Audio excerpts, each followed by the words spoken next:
this is a nice little gathering of my nearest and dearest from South Australia. Thank you so much for being here today, and I love that you're all different little pieces of my life, and some of you I'm only meeting for the first time today, but I kind of know you already a little bit, so I'm not going to make this too formal, but I just wanted to share my excitement about finally making this happen. It's been, thank you. It's been 7 years of my life.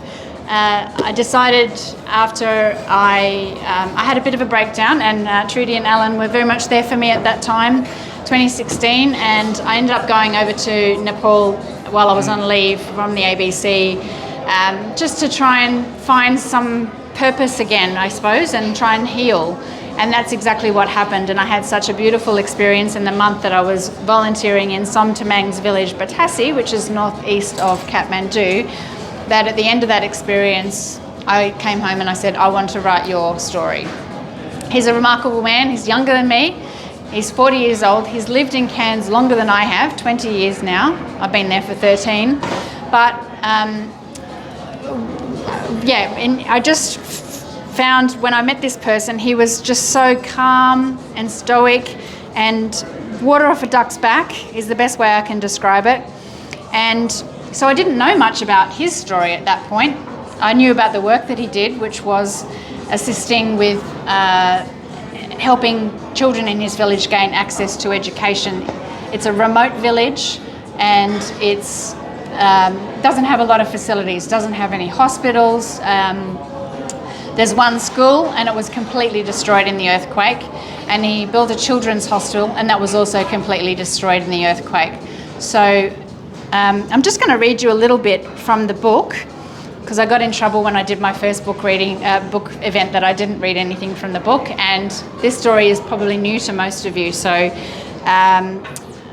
my husband was reading this page this morning, and he said it really resonated with him. So I thought I would take his advice and read page 121, which hopefully the ladies up the back haven't quite got to yet. So this is after the earthquake. Som's cousin Sujan was returning from Kathmandu to Batasi with paint for the new children's hostel when the earthquake struck. He'd just overtaken a bus on his motorcycle when the world around him started shaking violently. Sujan stopped and briefly wondered if he was hallucinating. He looked back, and the bus was no longer there. On the road ahead of him, he watched as the forces of nature upended a motorbike, throwing the two riders free. Before they could scramble to safety, the riders were crushed by a falling building. Sujan feared for his life and turned back. I know I should have gone back and tried to help, but I looked up and the mountain was chasing me. Rocks were coming like shots, so I just had to go, he said. The earthquake hit Nepal around lunchtime on Saturday, the only non-working day in Nepal. Had it been on any other day or during the night, the death toll could have been much higher. In the tense hours that followed, Som accounted for the safety of his mother, father, and 3 of his siblings, but he held grave fears for Amber and his younger brother Sabin.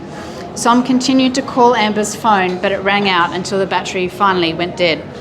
Sleep did not come that night for Som or Susan, his partner. Far away from their relatives, the couple spent the night drawing all the comfort they could from their own little family, who slept together in the same room as they had done since their eldest child Tara was born.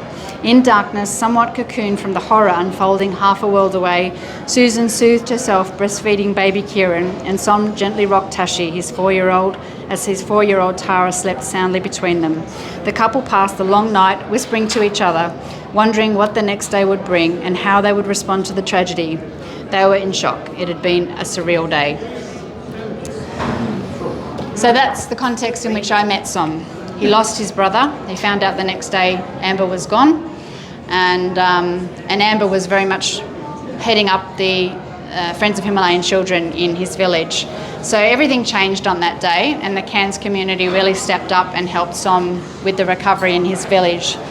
And by the time I got there 18 months later, there was still a lot of buildings that had been destroyed. In fact, it was years after that his mum and dad still lived in a tin shack And then even when I went back in 2018 to volunteer again and go on an Everest base camp trek to raise money for a library and start to get the interviews for this book, the school was still in a temporary shed with dirt floors, but it did not dampen the enthusiasm of the kids who really just wanted to go there. And I was so inspired by that. I thought, well, if they want their education so much, I need to do everything I can to make that happen. And a dream of Som's has always been to finish the school. So when he went to school, he was only able to go to year 5. Can you imagine finishing school at year 5 and having to go out and make a life after that? So it was actually in pursuit of his further education after grade 5 that saw him trapped in a slavery situation in Kathmandu. He'd been told by a village uncle there'd be a family in Kathmandu who would put him up, and he would have a loving, safe household, be able to go to school. And unfortunately, he just ended up cooking, cleaning, looking after the children, and never got to go to school himself. He finally escaped from that situation and pretty much abandoned his own education, but realised he should and would and could do something, even this person from nothing, to help his younger siblings, and then more kids from the village, and then eventually a whole village. So that's why I was so passionate about writing his story, because I physically saw the difference that education was making. You'll see in the book there's a photo of his sister who at 11 finally got to go to school for the first time, because Som fought his parents and threatened to leave the village and not to continue supporting the family if they forbade his sister to go to school. So he stood up to them, and at 11 she got to attend school, and now has a degree in social work and a diploma of pharmacy. Wow. And she's now living in Cairns. She's been there for the last year. So it's inspiring to see those stories and the impact that this investment in those children's education has had. So our family personally has sponsored 3 girls, and we see the difference that is made in their lives as well. And of course the boys also get to benefit from an education. And the main things that have happened through this education is no child marriage in the village for many years. Kids were getting married off very, very young, as children or teenagers, and having children. And the other thing that's happened is no one has been trafficked from the village. It was quite a hotbed of sex trafficking, and none of that has happened in the last 10 or so years since Friends of Himalayan Children has been around. So it's a huge achievement. It's one that I'm very much behind, and there's so many stories in this book. I don't want to give too much away because I want you to enjoy it, but it's not just a biography. It's a travel story. You'll learn a bit about Nepal. You'll learn a bit about its history and its culture and politics, and you'll learn all of the things that Som has overcome in his life. There's been so many setbacks for him, but he just keeps getting up and going for it. And it's a love story as well. There's a beautiful love story in there with Som and Susan. You got a little bit of a sense from the reading about their relationship, and she is very much part of the success of what he does. So, and there's a little bit of my story in there as well, and some of the other volunteers, as well as the stories of some of the girls that Som has helped. So from all accounts, it's a page turner. Wow. I've had so many messages from people who've said they've actually finished the book in a couple of days, people that don't often read. So for me, that's a really good sign. And I've been busting to get this thing out, and I couldn't have done it without 2 things happening. I tried for 2 years to get it published, got a lot of knockbacks, a lot of compliments, but it's really difficult getting a book published if you're an unknown author, even if you've been a journalist all of your life. So I actually had a stranger reach out who'd seen an ABC story that I had been interviewed for with Som a year ago, and she's like, "Oh, I need to read this book, where can I get it?" And I said, "Well, you can't." And when I told her the story, she said, "Well, how much does it cost to publish yourself?" She sent me the money, which is why this is now in existence. And I had someone waiting in the wings that I was very happy to give the job to, and that was Juliet Lackmeyer. I got to know her through my walking group and through the business community in Cairns, and I knew her reputation for working with authors all around the world, and I knew that was the right person to trust with this book. and it absolutely was the right person. I freaked out when I finally got to make this happen. There was a lot to do. I had to get content release forms signed by about 50 people, many of whom don't have computers or email addresses in Nepal. But I made it all happen, and with her beautiful calm and guidance and expertise, this is now the best book that it could possibly be, and I'm thrilled that it's out here. So I'm going to stop talking and ask if you have any questions for me. Kirsty, I've got one. Alan's just asked how did I cope with the minimalist nature of the Himalayas, and at a time where I was personally very vulnerable. Look, they're the most generous people I have ever met. Som actually said to me before I went over there, there's no mental health issues in the village.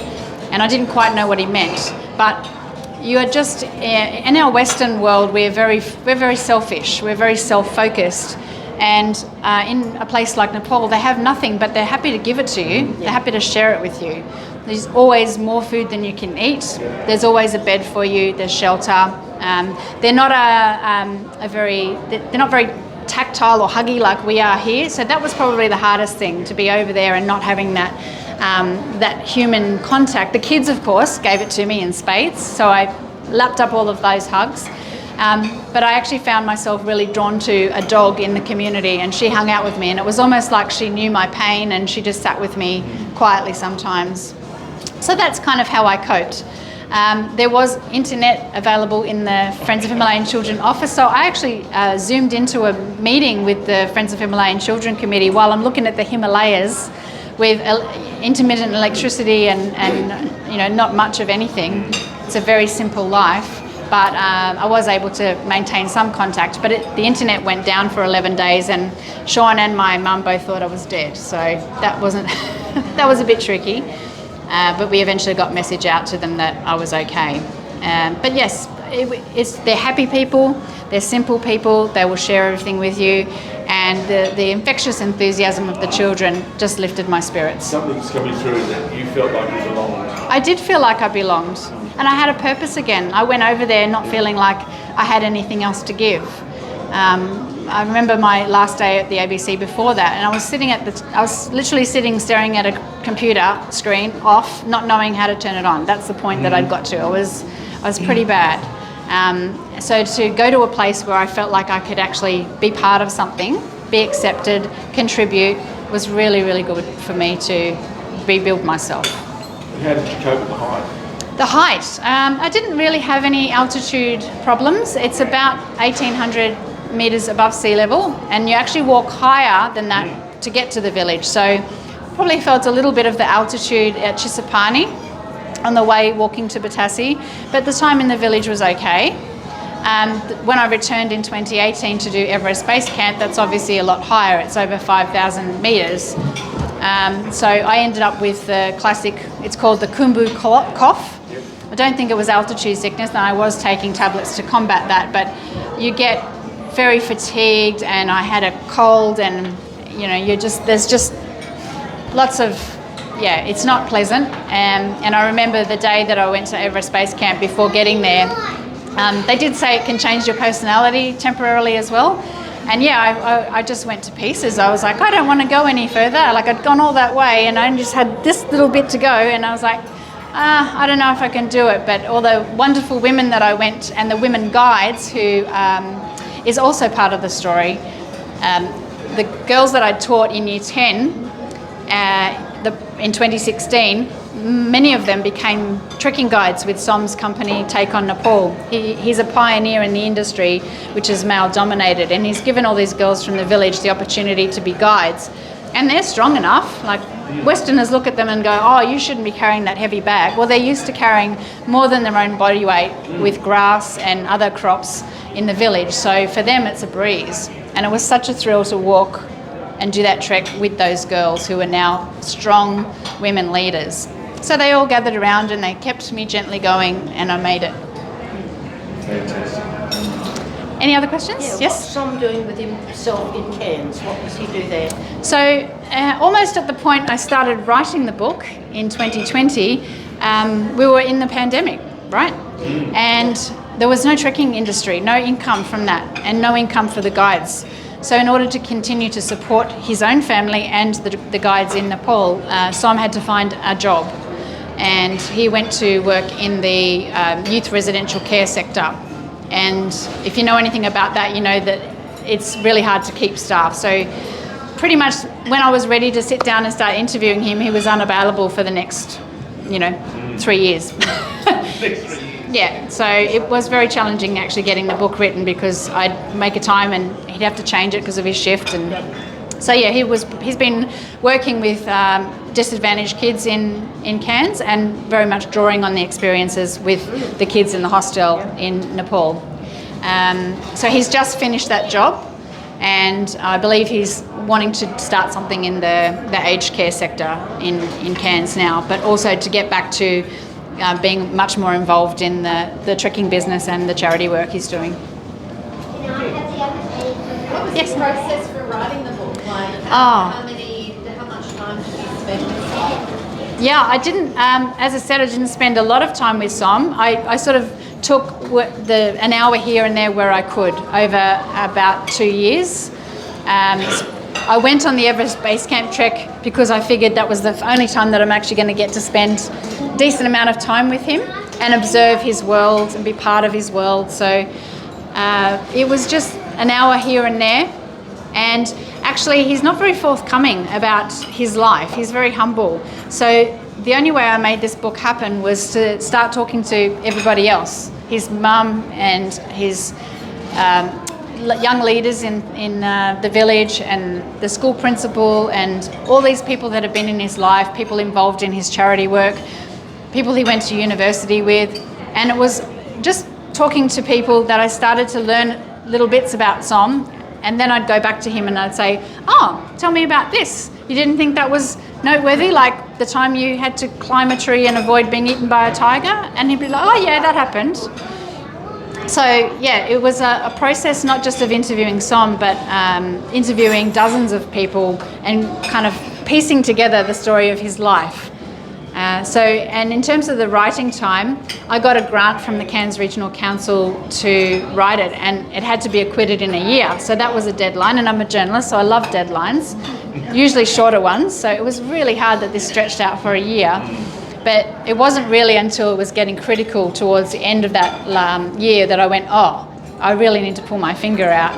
And I thought I'd experiment with different ways of writing and set certain days or certain times of days, but the reality is you have to do it when you've got creative inspiration. You can't just sit there and go, "I'm going to write 2 chapters today." It just doesn't happen like that. So I'd make notes in my phone where I could if I had a thought, and I'd kind of built up all this bank of material and lots of interviews, and in the end I just pretty much went with, when I have the flow, I'm doing it. And sometimes that's at 4:30 on a Sunday morning or at 9 o'clock at night. So yeah, all different. I didn't really have a method. But going to a writer's retreat halfway through was really useful, because I thought I'd written all the good stuff, and I was like, "Oh, how am I going to sustain this for the rest of the book?" And just having those few days away from distraction, doing writing prompts and getting the juices flowing again really helped me with the second half of the book. And the person whose writing retreat I went to, Dr. Kirsten Pills, was writing her memoir at the same time, and became accountability buddies. So we'd sort of say to each other how much we'd written every day, and it was really thrilling to see her launch her book at the same time at the Cairns Tropical Writers Festival last weekend. Well, thank you so much for being here and sharing this moment with me. I really appreciate it.